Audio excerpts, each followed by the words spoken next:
देखो बच्चों, चौथा जो एकम है कथनी और करनी, इस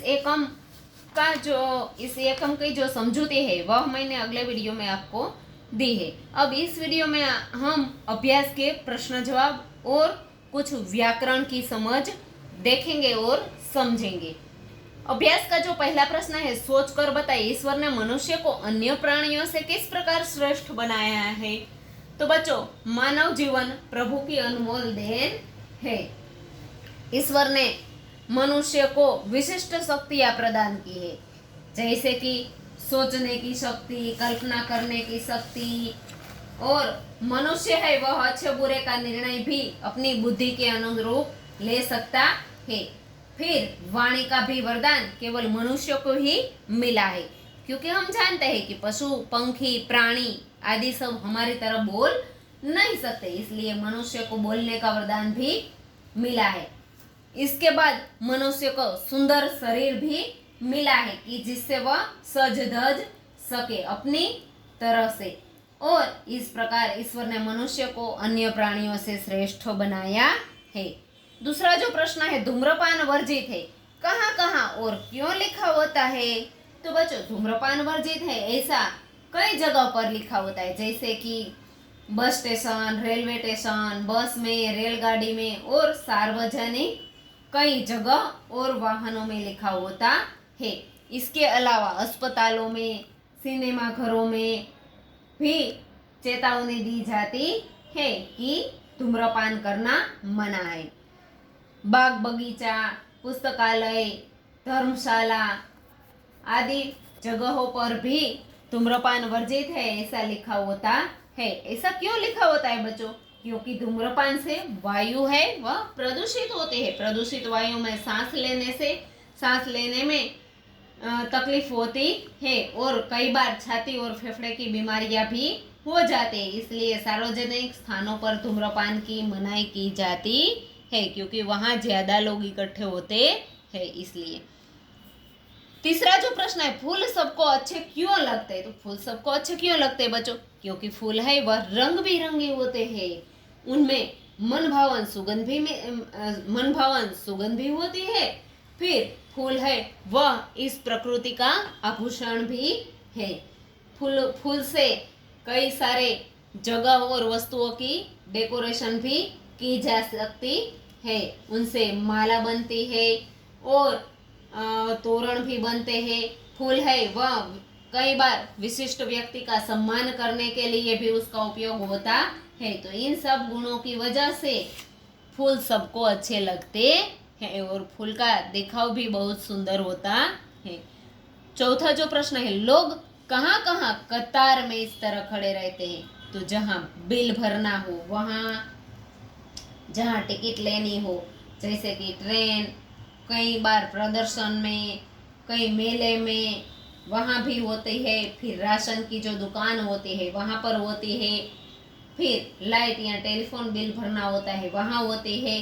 तो कई बार बस में चढ़ने और उतरने के लिए भी लाइन होती है। वैसे भी ट्रेन में भी चढ़ने उतरने के लिए लाइन लगती है। तो फिर बैंक में पैसे जमा करवाने या कुछ काम करने के लिए भी कतार में खड़ा रहना पड़ता है। इस प्रकार कई जगहों पर आवश्यकता के रूप तौर पर कतार बनाई जाती है, और कतार में हमें वहाँ काम होने की वजह से खड़े रहना पड़ता है।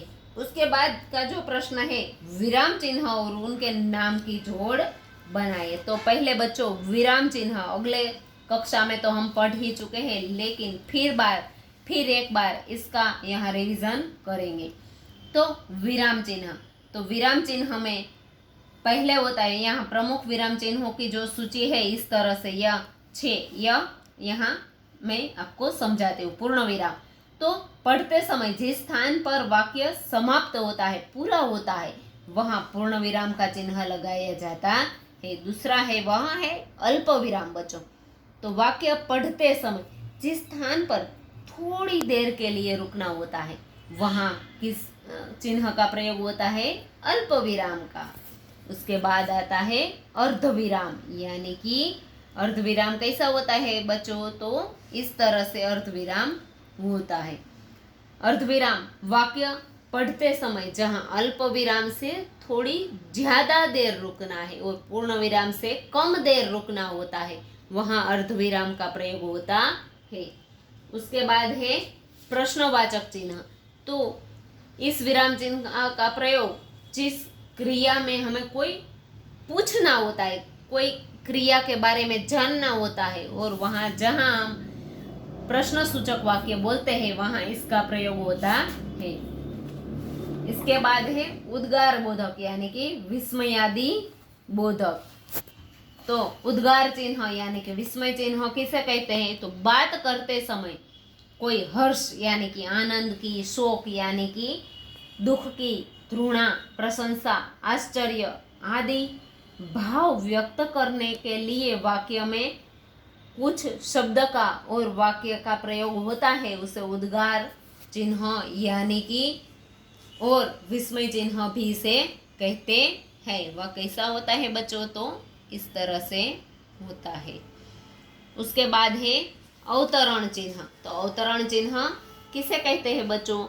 तो जब किसी के कथन या कहे गए जो शब्द पहले जो कहा गया है उसी शब्द का ज्यों का त्यों लिखना है, वैसे ही लिखना है। कई बार हम नारे बोलते हैं तो इसे ज्यों का त्यों लिखना होता है, तो वहां अवतरण चिन्ह का प्रयोग किया जाता है। इसके बाद है योजक चिन्ह।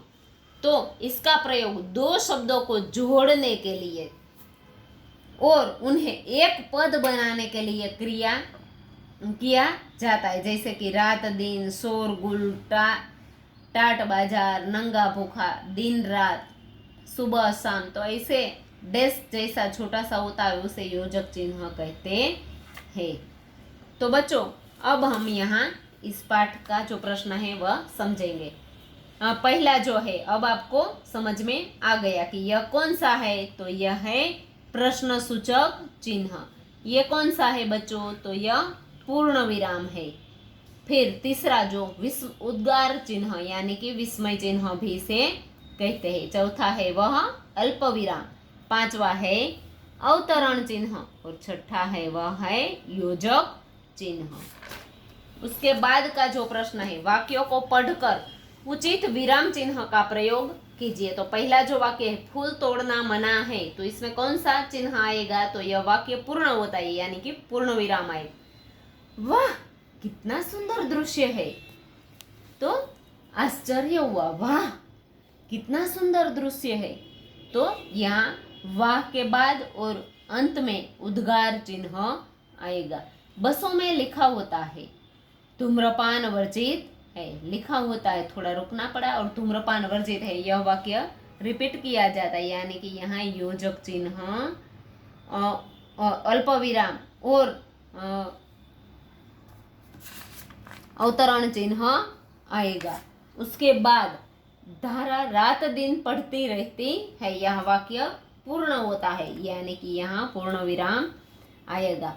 उसके बाद का जो वाक्य है पौधे बारिश में ही क्यों लगाए जाते हैं, तो यह कुछ जानने के लिए, जानकारी प्राप्त करने के लिए जो वाक्य बोलते हैं इसे प्रश्न वाक्य कहते हैं और इसके बाद प्रश्न चिन्ह लगाया जाता है। निम्नलिखित वाक्यों में से जातिवाचक संज्ञा के आसपास चिन्ह कीजिए। जातिवाचक संज्ञा अगले के वीडियो में मैंने आपको ये समझाया था कि जो जाति, पूरी जाति का बोध कराता है जो शब्द, उसे जातिवाचक संज्ञा कहते हैं। मनुष्य अन्य प्राणियों से श्रेष्ठ है, तो मनुष्य की पूरी जाति का बोध यहाँ होता है, इसलिए मनुष्य। शिल्पा ने 4 पौधे लगाए, तो पौधे। शहर के लोग सुबह शाम टहलने जाते हैं, तो शहर। फूल सबको अच्छे लगते हैं, तो फूल। यह जातिवाचक संज्ञा हुई। उसके बाद का जो चौथा प्रश्न है, कथने और करने में समानता रखने में मुश्किलें आती है या नहीं, तो यह प्रश्न है वह चर्चा का प्रश्न है। इसके बारे में हमें चर्चा करनी है, लेकिन चर्चा करने के लिए हमें आमने सामने होना पड़ता है, तो इसलिए यहाँ चर्चा के स्वरूप में नहीं बल्कि मैं आपको वैसे ही प्रश्नों के उत्तर के स्वरूप में यहाँ समझाऊंगी कि कथने और करने में समानता रखने में मुश्किल आती है बच्चों। क्यों? क्योंकि कथनी और करनी में समानता रखना बहुत कठिन है। इसमें काफी मुश्किलें भी आती है। किसी किसी कोई कोई लोग हैं जो समानता रख सकते हैं, तो वह लोग बहुत ही धन्यवाद के पात्र होते हैं, परंतु यह सब लोगों के बस की बात नहीं है। फिर कथनी और करनी में हमेशा सच बोलना पड़ता है। झूठ बोला तो कथनी और करनी में समानता नहीं रहती, और कथनी और करनी में समानता रखने के लिए हमें कई बार उसके लिए काफी ज्यादा प्रयत्न करने होते हैं। पर जो लोग कथनी और करनी में समानता रखते हैं वह आदर के पात्र बन जाते हैं। तो इस तरह से उत्तर के स्वरूप में आपको यह प्रश्न लिखना है। उसके बाद 5वां प्रश्न है, परिच्छेद पढ़कर प्रश्नों के उत्तर दीजिए। आप शुद्ध हृदय से इस बात पर विचार करें कि माता, मातृभूमि और मातृभाषा का आप पर भी ऋण है। एक जननी आपको जन्म देती है, एक की गोद में खेल कूद कर और खा पी कर आप पुष्ट होते हैं, और एक आपको अपने मनोभावों को प्रकट करने की शक्ति देकर आपके सांसारिक जीवन को सुखमय बनाती है। जिसका आप पर इतना उपकार है उसके लिए कुछ करना क्या आपका परम कर्तव्य नहीं है? प्यारे भाइयों, उठो, आलस्य छोड़ो, काम करो और अपनी मातृभाषा की सेवा में तत्पर हो जाओ। इस व्रत का पालन करना तलवार की धार पर चलने के समान है। अत्यंत खेद का विषय है कि आज अधिकांश भारतवासी अपनी मातृभाषा की उपेक्षा करते हैं। वे अंग्रेजी बोलकर अपने अहंकार तथा दूषित मनोवृत्ति का परिचय देते हैं। जो अपनी मातृभाषा का तिरस्कार करता है उसे कभी देशभक्त नहीं कहा जा सकता। अब इस परिच्छेद के आधार पर यहाँ कुछ प्रश्न दिए गए हैं, तो यहाँ हमें उस प्रश्नों के जवाब देने हैं, उत्तर देने हैं। हम पर किस किस का ऋण है? तो हम पर माता, मातृभूमि और मातृभाषा का ऋण है। माता का ऋण हमें क्यों अदा करना चाहिए? तो माता है वह हमें जन्म देती है और इसलिए हमें माता का ऋण अदा करना चाहिए। किस व्रत का पालन करना अत्यंत कठिन है? तो मातृभाषा पर गर्व करना, यह बात पर मातृभाषा पर गर्व करना और उसकी सेवा में हर हमेश तत्पर रहना, यह हमारा कर्तव्य है। परंतु इस व्रत का पालन करना हमारे लिए बहुत कठिन है। किसे देशभक्त नहीं कहा जा सकता बच्चों? तो जो अपनी मातृभाषा का तिरस्कार करता है उसे कभी देशभक्त नहीं कहा जा सकता। उसके बाद का जो 5वां प्रश्न है, गद्यांश को उपयुक्त शीर्षक दीजिए। तो मातृभाषा और मातृभूमि, जननी, मातृभाषा का माँ, मातृभाषा और मातृभूमि का ऋण, इस तरह से हम कई सारे शीर्षक जो आपको विचार आए इसे दे सकते हैं। अब अगले वीडियो में हम स्वाध्याय के प्रश्न जवाब समझेंगे।